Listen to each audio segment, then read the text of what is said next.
कर रहे हैं समर्पण आयुर्वेदा सेंटर के मुख्य संस्थापक डॉक्टर प्रभाकर जी से। तो नमस्कार सर। नमस्कार सर। डॉक्टर साहब ये बात जानना चाहता हूँ कि आज जो समय है वो आयुर्वेदा की तरफ बहुत लोग मूव हो रहे हैं। जी। इसका मेन कारण क्या है? आज की जो लाइफ़स्टाइल है ये मेन कारण है या जो लोग एलोपैथी दवाइयों से थक चुके हैं, ये मेन कारण है? देखिए सर, वर्षों से लोग फ़ॉलो तो आयुर्वेद को ही कर रहे हैं। सुबह से उठना, रात तक सोने तक, सभी चीज़ आयुर्वेदा से ही मिलती-जुलती चीज़ें हैं। आज आप कह रहे हो कि लोग इसकी तरफ बढ़ रहे हैं, तो अचानक उसका से कोरोना के बाद की बात कर रहा हूँ हाँ, ये। एक्चुअली उसका मेन बड़ा कारण ये है कि लोगों को ऑप्शन नहीं मिल रहा है दूसरा कुछ। आप किसी भी पैथी में अगर आप घुसेंगे तो उसमें आपको एक चीज़ आपको पता लगेगी कि ये इलाज आपको सारी ज़िंदगी करना पड़ेगा, या दूसरा सुनने को ये मिलता है कि इस बीमारी का इलाज नहीं है, या अब इस बीमारी का इलाज नहीं हो सकता, ये बहुत बढ़ चुकी है। तो उस केस में लोगों को आयुर्वेदा के पास ही जाना पड़ता है, आयुर्वेदिक डॉक्टर के पास, आयुर्वेदिक सेंटर में ही जाके इलाज करवाना पड़ता है। सर जैसा कि हम सुनते हैं या कुछ लोग कहते भी हैं कि जो क्रॉनिक डिज़ीज़ हैं, जैसे कि लाइफ़स्टाइल डिज़ीज़ हम बोलते हैं, जी, डायबिटिक पेशेंट्स हैं या जिनको हार्ट की प्रॉब्लम हो चुकी है, जी। तो ये लोग जो है एलोपैथी के ऊपर अगर डिपेंड रहते हैं तो सारी उम्र रहते हैं। लेकिन ये सुना है हमने कि आयुर्वेद में इसका जड़ से इलाज है। क्या सर ये है पॉसिबल कि जो शुगर है या जो लोग हार्ट के पेशेंट हैं, वो प्रॉपर से नॉर्मल हो जाएँ? मेरा एक छोटा-सा डायलॉग है जो मेरे सभी स्टाफ को बहुत पसंद है, जो काफ़ी फेमस भी हुआ था कि किसान के खेत से राजस्थान के रेत तक, पेड़ के पत्तों से लेके मधुमक्खी के छत्तों तक, दुनिया की सभी बीमारी का इलाज है। अब आप वो किसी भी बीमारी की बात कर लें, आप बात कर रहे हैं शुगर के बारे में, कैंसर के बारे में, या कोई ऐसी बीमारी जिसका आप कहते हैं कि ट्रीटमेंट मुश्किल है, अदरपैथी में बहुत आसानी से, बहुत कम बजट में आयुर्वेदा में उसका ट्रीटमेंट हो जाता है।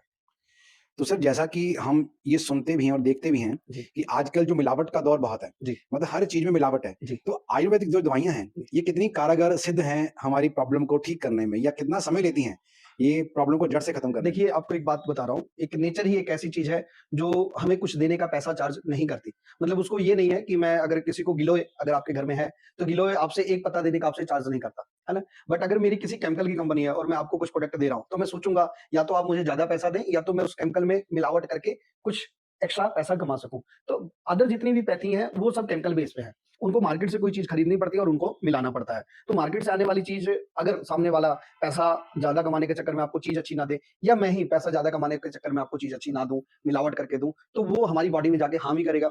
आयुर्वेदिक औषधियों का यही बड़ा बेनिफिट होता है कि पेड़-पौधे हमसे कोई चार्ज नहीं करते। हम उनसे 100 पत्ते भी लेते हैं, 1000 पत्ते भी लेते हैं, तो भी उनको ऐसा नहीं होता कि मैं इस इंसान से कुछ ज़्यादा पैसा चार्ज कर लूँ, या कोई पेड़ ऐसा नहीं कहता कि डॉक्टर प्रभाकर मेरे पास उठ के आने लगे हैं, आज मैं ऐसा करता हूँ कि 4 पत्तियाँ छुपा लेता हूँ अपनी। उसके पास जो है वो देता ही देता है। तो इसीलिए आयुर्वेदिक औषधियाँ जितनी भी हैं वो 100% प्योर ही होती हैं। और दूसरा बड़ा बेनिफिट ये होता है कि खेती वाली हम औषधियाँ नहीं ले रहे हैं, क्योंकि तुलसी की हम जहाँ से तुलसी ले रहे हैं, ये तो है नहीं कि किसी किसान ने 100 बीघे तुलसी की खेती की है, फिर हम जाके उससे तुलसी ले रहे हैं। अगर आपको बुखार है तो आपने 5 पत्ते तुलसी, 5 पत्ते लौंग लिया, पानी में उबाल के पी लिया। अब या तो किसी किसान को बड़ा बेनिफिट होने वाला था कि तुलसी के पत्ते लगाएँ, उसको बेचें, तब तो उसमें मिलावट कर सकता है। पर आपने जो घर में गमले में तुलसी लगाई है, उसमें आपने कौन-सा ऐसा केमिकल मिक्स किया, जो आपको वो तुलसी खराब रिज़ल्ट दे सकती है। तो आयुर्वेदिक औषधियों का ये बड़ा बेनिफिट है कि वो निस्वार्थ भाव से आपकी सेवा कर रही है। सर एक सवाल ये है कि अगर आयुर्वेदा में इतना विस्तार है और इतना इसमें क्षमता है, तो जो चलिए कहना तो नहीं चाहूँगा लेकिन जो बड़े-बड़े हॉस्पिटल्स हैं, ये जो दावा करते हैं कि हम इन प्रॉब्लम्स का सॉल्यूशन देंगे, उसके बावजूद इनकी तादाद लगातार बढ़ती जा रही है हॉस्पिटल्स की और बड़े-बड़े 5 स्टार होटल्स की तरह ये जो हॉस्पिटल्स हैं, ये तैयार हो रहे हैं। इसके बावजूद जो आयुर्वेद है, इसके हॉस्पिटल्स कहीं पे दिखते नहीं हैं ये ज़्यादातर। सर, आपका अगर डॉक्टर और हॉस्पिटलों की बात करूँ, तो हमारे जो इस समय भारत की आबादी है, नियर अबाउट 150 करोड़ के पास की है। और हमारे इंडिया में गवर्नमेंट और प्राइवेट जितने भी मेडिकल कॉलेज हैं, उसमें आयुर्वेदिक, एलोपैथिक, होम्योपैथिक सभी कॉलेजों को मिला के बात कर रहा हूँ। 700 मेडिकल कॉलेज है पूरे भारत में।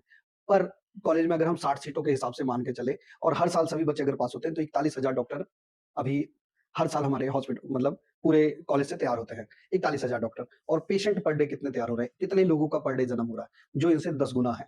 तो अगर और अभी एक पीछे डाटा आया था, अभी तक पूरे इंडिया में सिर्फ 45 लाख डॉक्टर ऐसे हैं जो वैलिड हैं, उसमें आयुर्वेदिक, एलोपैथिक जिनके पास डिग्रियाँ हैं। बाकी आरएमपी की बात नहीं करते, डिग्री वाले डॉक्टर जो बैचलर डिग्री है जिनके पास, वो 45 लाख है। 45 लाख डॉक्टर मिलके कितने पेशेंटों से डील कर रहे हैं? सही कहा आपने। तो वो, और एक डॉक्टर अगर सही तरीके से पेशेंट से डील करता है, तो एक दिन के 50 मरीज ही देख सकता है वो। और 50 मरीज अगर एक डॉक्टर देख रहा है, तो मेरे ख्याल से 200 तो से 300 साल लग जाएगा हर डॉक्टर को हर मरीज तक पहुँचने में। क्योंकि डॉक्टर बढ़ रहे हैं 1%, पेशेंट बढ़ रहे हैं 100%। तो सर इसकी वजह क्या है? मतलब कि आप क्या चाहते हैं या क्या एक मैसेज दे सकते हैं लोगों को कि वो घर से ही अपना ट्रीटमेंट थोड़ा बहुत कर सकें, ये दिक्कत आए ही ना लोगों को, जी। ये प्रॉब्लम लोगों में आए ही ना? हम जो कर रहे हैं, मैं ज़्यादा से ज़्यादा दिन के पहले तो मैं डेली की ओपीडी मेरी 500 पेशेंट हो गई थी। बट मैंने वहाँ से एक चीज़ ऑब्ज़र्व किया, मुझे बाद में नहीं पता लगता कि इस पेशेंट को हमने क्या दिया, ठीक हुआ कि नहीं हुआ, क्योंकि इतनी ज़्यादा ओपीडी। अब हम क्वालिटी पे काम करने लग गए हैं। मैं डेली के 20 पेशेंट ही देखता हूँ, 20 पेशेंट से ज़्यादा नहीं देखता। 2 घंटे समय निकाल के रीड करना स्टार्ट किया, वो मैसेज, वो नॉलेज वीडियो में अब हम लोगों को देना स्टार्ट कर रहे हैं, लोगों को बताना स्टार्ट कर रहे हैं। क्योंकि मैंने एक बहुत महान पुरुष थे जो अभी नहीं है, राजीव दीक्षित जी उनका नाम था। उनकी मैंने वीडियो देखी, वो अपनी वीडियो में उन्होंने बताया और ये चीज़ सच्चाई है कि 90% ऐसी बीमारियाँ हैं जिसका घर पे इलाज किया जा सकता है, सिर्फ़ 10% ऐसी बीमारियाँ जिसका पेशेंट घर पे इलाज नहीं कर सकता, उसको किसी डॉक्टर की ज़रूरत पड़ेगी। तो वो 90% बीमारियों के इलाज के बारे में हम एक सीरीज़ तैयार कर रहे हैं। ठीक है।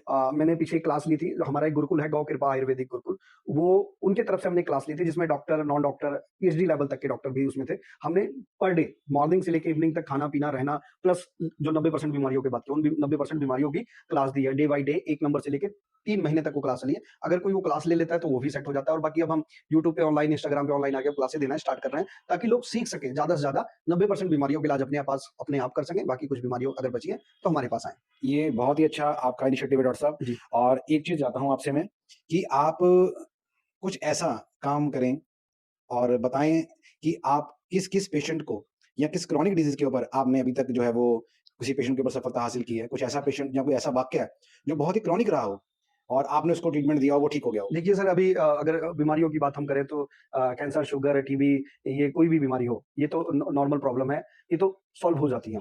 और बड़ी बीमारी की बात करता हूँ जिसका डॉक्टर हाथ नहीं डालते, जिसमें बड़े-बड़े डॉक्टरों का ये कहना है कि ये हमारा काम नहीं है। जैसे ब्लैक मैजिक आजकल लोग बहुत वायरल हो रही हैं चीज़ें, दीपावली आने वाला है, उस समय बहुत होगी। उसके कारण जो प्रभावित लोग हैं, हम आयुर्वेदिक में उनका भी ट्रीटमेंट कर रहे हैं। तो जो ब्लैक मैजिक के कारण लोग परेशान रहते हैं, तंत्र हुआ रहता है या कोई भी अलग पावर है, अगर उसके कारण प्रॉब्लम आ रही है किसी पेशेंट को, तो हम वो भी ठीक कर रहे हैं।